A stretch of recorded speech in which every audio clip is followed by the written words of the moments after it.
going? I just wanted to ask you how tough the last week has been on and off the pitch. I think as an athlete and as a player, this is not like the start we wanted to the Six Nations. Like, you don't go out to lose your first 3 matches. And to be honest, like, off pitch, it's not been easy reading. We're all going out to do our best that we can every week, and to be constantly reading things on social media, getting hammered and reading comments that were disappointing our country, like that's hard to take as an athlete. And it's not, I don't think you can question the heart and the fight that this group have. And at the moment things aren't going our way, but like, it's building. Like, and we have to like put it into its perspective. This is an extremely young group, and we're starting out in the start of our journey, and we're just asking for people to give us time. And I think you can't question the heart that the girls have shown the last 3 weeks, and it will continue for these next 2 matches, I have no doubt. How important has that heart and I suppose that team spirit been to kind of keep everyone going? You obviously still have 2 games left, and for you as captain, have you kind of felt the need to put your arm around some of the less experienced players? Yeah, it's about checking in on it. Like, when you're in a tournament like this, it's very intense, and like, you have to be checking in constantly on each other, and I think that it's the last few weeks have been hard, but like, we've spoken about it as a group this week, that no matter what happens, we're going to stick together, and we're not going to let outside noise pull us down, and we're going to keep fighting until the end of this tournament, and that's our focus. Dorothy, has this week in particular been tough to dust yourselves down and come back?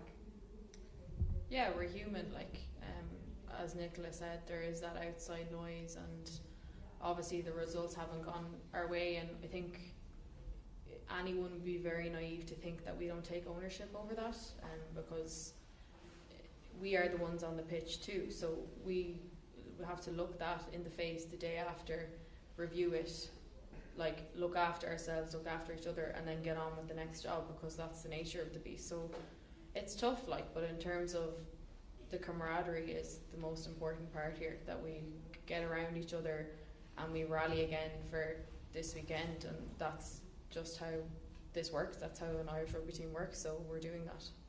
Lastly then, for me, just looking ahead to the weekend, what would constitute success for you on Saturday against England, just bearing in mind where you guys are and where they are? Probably, we always focus on ourselves, so it's what we do best, it's what we can improve on, it's a next job mentality. So if we can see an improvement, because there has been an improvement, we can recognise that in ourselves over the last 3 games in certain aspects of the game, albeit like the results weren't where we wanted them to be. It would be an improvement in what we have set out, in the statistics we have set out, in how we want our set piece to function, how we want our, attack in our 22 to go. It's all personal goals we have set out, so that's very clear in our squad as to what we want to achieve. Thanks. Nichola, we were asking Niamh as well about the article last Thursday in the Telegraph. Was that a distraction leading up to the game against Italy?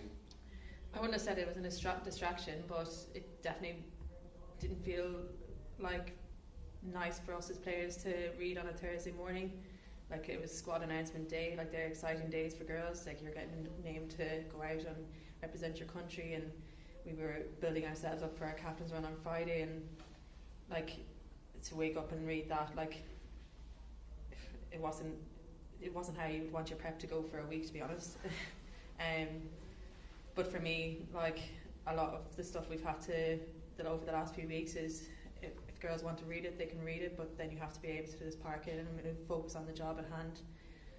There's some girls that are making the choice of coming off social media, because it's too much of a strain, but like, if it's something that you just have to park, it's outside noise, and we know what's going on inside our group, and we know what we're doing on and off the pitch, and we're trying our best, and that's all we can continue to do.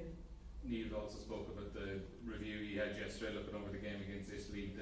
The line out was an area of kind of concern on Saturday. As someone who was in the thick of it, what were you seeing when you were looking back at it that was going wrong on Saturday?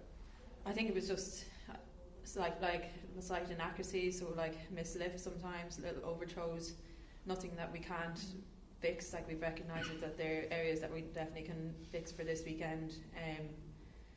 Like, I think our scrum functioned extremely well, so you have to look at the positive sides of that as well. And whenever we got our maul going, it was a real weapon as well. So it's just about getting those 1%ers so that whenever we're coming into the line out, we're executing those lifts, we're executing those throws, and try and make that a bit more of a weapon again this week. And Dorothy, how do you kind of evaluate the positives and negatives from it, where between the possession and territory was probably a game you should or could have won, and then the frustration of not actually doing it? Oh yeah, but sure, that's what you do after every game. It didn't change just because it was that disappointing or whatever. It's, you look at what you did, how successful you are, why you weren't successful. As Nichola just said there, it comes down to the small detail a lot of the time, and things we have to fix and be very brutally honest with each other about, which is the hard part, but it's like having those hard conversations is the only way we grow. So that's what we're doing. Is the analysis side, Nichola, like, does it have to be a very cold approach, kind of take any of the emotion or the frustration out of it and just look at the clear pictures of what you could or should be doing? Yeah, 100%. Like, we've been quite hard on ourselves because whenever we're getting inaccuracies in our system that we're trying to play, or inaccuracies at line out, like, they're missed opportunities for us, and we've had to really kind of say as a group, we're going to take this on the chin, and we have to start learning from these mistakes or inaccuracies that we're making in matches, and so that we can continually improve over the next 2 matches. But like we've said as a group, we're going to be taking that feedback on, and we're going to be pushing to make sure that we eradicate those errors that we're making, because in a tournament like this you have to progressively get better throughout the tournament, and I think we're seeing it in some areas, not all areas, so we're under no illusion that we do have a lot of work to do for this weekend. Just Niamh mentioned she'd come off social media. It's a question to both of you. What's been your approach? I'm still on social media, but I'm not really taking heed of anything, really, to be honest. It's outside noise to me. Everyone has a right to an opinion on what's going on here and what's not going on here, but for us, we know as a group what we're putting into it and how much effort we're trying to put in each week to make sure that we try and get a good result at the weekend. And it hasn't gone our way the first 3 weeks, but it's not going to stop us. We're an Irish national team. We're Irish people. You don't put your head down and ride out the rest of the tournament. We're going to go out fighting, and I think that's very much the mentality that we all have. Oh yeah, same. Like, I'm just wondering when people will get bored of the same old narrative, to be honest. The same thing can only be said so many times, and we are playing for Ireland, and some of the stuff that's said is just frankly ridiculous. Like, so we don't pay heed to it, but like, it's getting boring.